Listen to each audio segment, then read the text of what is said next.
Hey guys, today is Thursday, April the 6th of 2023, and I want to go over the energy, metals, and the US dollar. So without any further delay, let's get into it. As you can see, we're having a tough time at 81.81 on crude.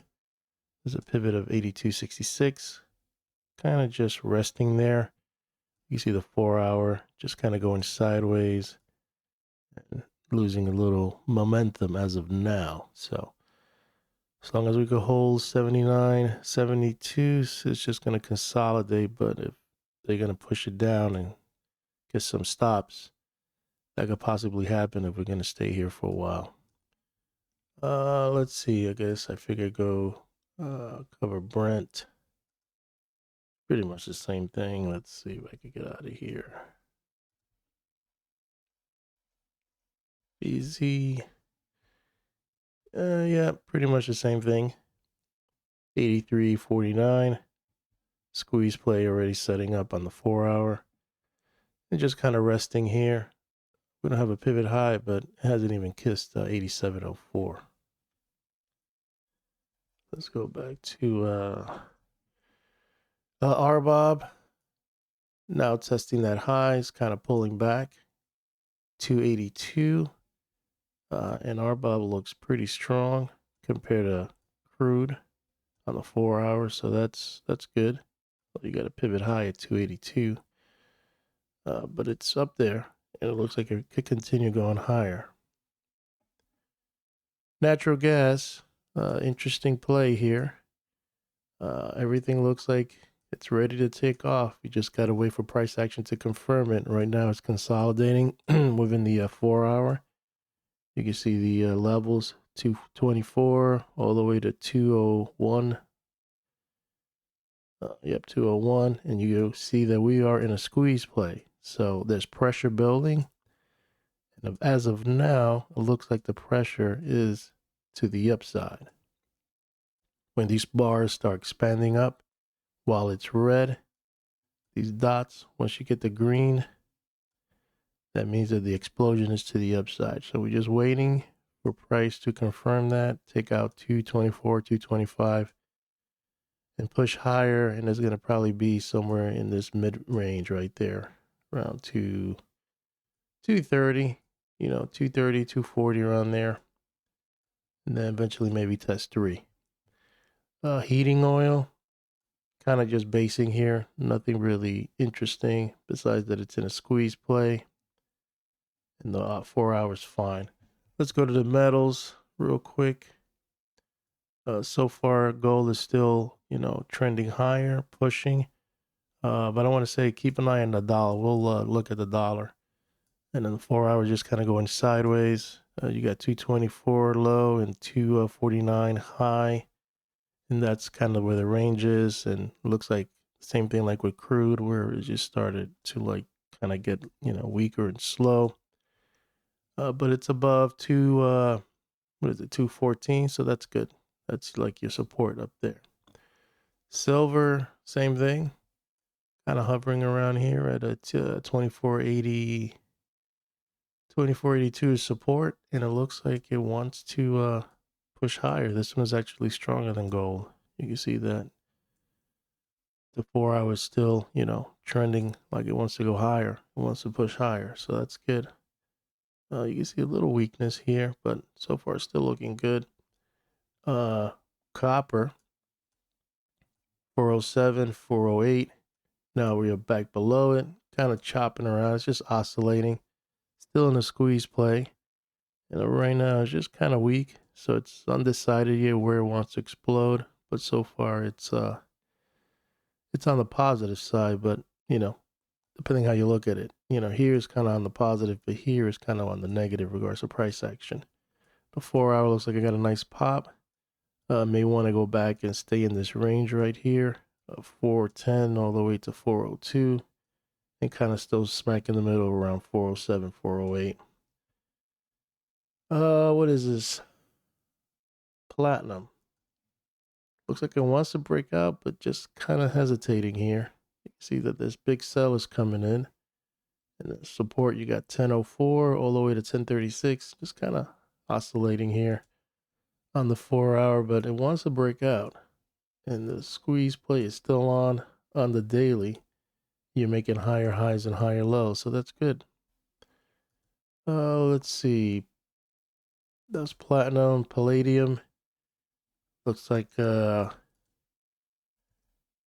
PPS sell signal, a little weakness here. You're in a squeeze play also, and you're in a squeeze play here. It looks like it triggered to the downside.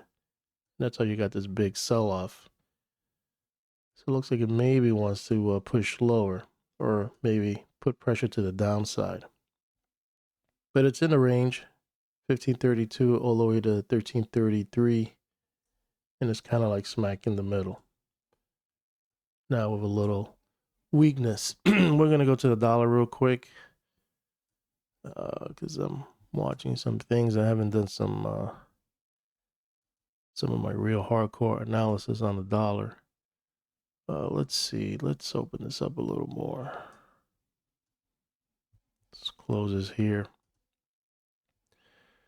So you got this nice little sell-off, and then it bounced back up, and now it's back in this pivot high at 101.89. Where are we? 101.91. You may want to, like, maybe this is a false breakout, and maybe wants to go back in, and maybe go and test and be back in this range again. We'll see, but price action is dictating that, so hasn't really pushed. I had a target of 98 all the way down here, but right now it's not doing that. It's back trying to hold that support right here. So we'll see. We put some retracement levels here.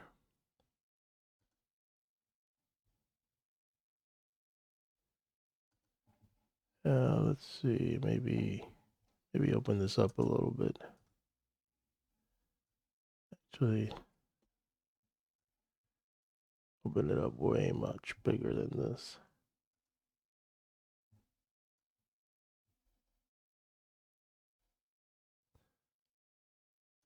You see, it kissed the 87.5, and now you got this level of 75, which is a 102.10. Let's see if we could get up there. But if it fails there, this is pivot here of 102.28. If it gets up there, then it's going to test that 66.7.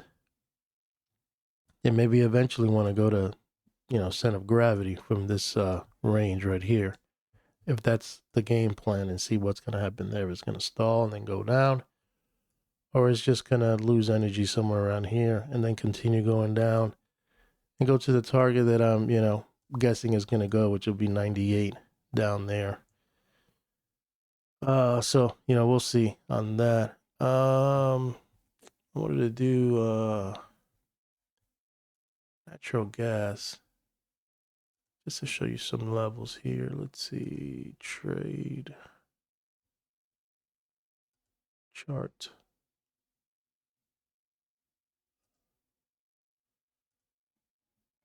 Here we go. So in regards to natural gas, you can see that it's just been consolidating here. Doesn't want to break above, but doesn't want to go lower. You can see that the MACD has been positive on the weekly, and the MAC histogram here has started to slope up. It's like a hockey stick. And now it's starting to go like this on the monthly. So that's indicating that there is some kind of support here, and it's just kind of stalling. Now we just have to wait to break out of the mobile bands, which is 216, and start trending higher here. MACD is positive. Market sentiment is getting positive.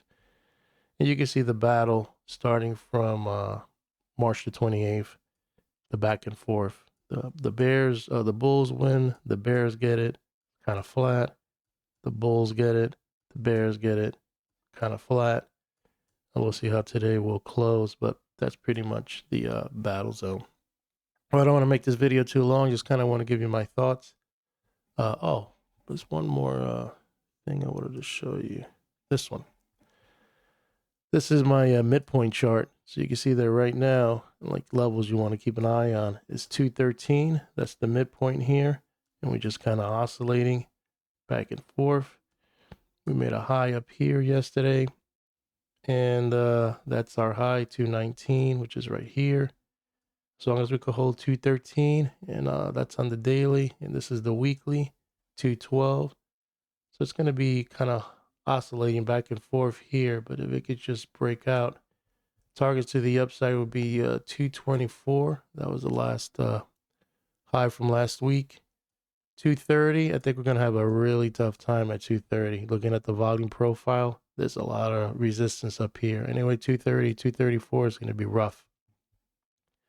236, I mean, that's a gift from the gods if we could get up there. But that means that maybe we're going to be even pushing even higher, hitting more stops and squeezing the bears.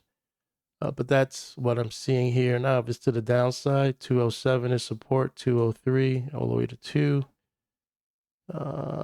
Yeah, pretty much those are the smaller levels. And that's it. So those are the areas you probably want to be concerned about. 212. I got to show you the square of 9. I always forget. I need to do a picture and then just post it on the screen so you guys can take a snapshot of that and then have it on the background or somewhere where you can always look at it for levels. The key levels on the square of 9 is 211, 218, and 225. Those are key levels. That once we get above 225, it's going to rock and roll higher. But that hasn't happened yet. Well, I'm going to sign out. Good trading, and I'll keep you posted on my thoughts on the markets.